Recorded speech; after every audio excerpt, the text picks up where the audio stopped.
It's obviously going to be a great game against two good teams in the league and very tight at that area of the table. So, yeah, we can't wait. We're at home, though, so we'll expect to win and want to go and win and be aggressive and try and win the game at home, for sure. If Quay continually just keep running away with it, 8 years on the spin and monopolise the league, nobody's interested.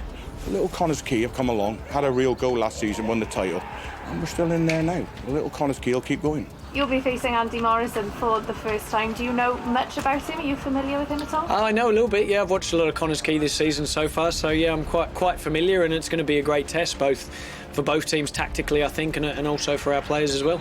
Do you know much about the new manager? I know Batman's come in as well, but... No, I don't know. I just know that two incredible stalwarts at the club who give their all for 10 to 12 years are now out of work. That's a reflection of the desperation. They smashed the transfer record to go and get the player that they brought in.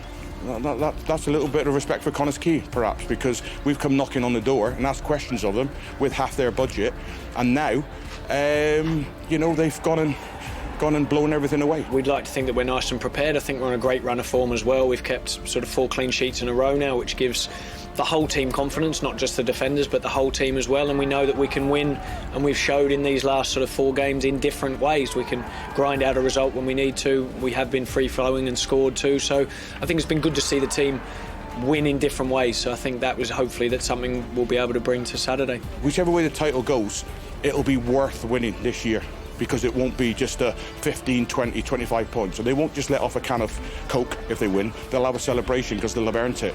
And that's what football's about. We managed to come up and challenge them, and it's absolutely game on.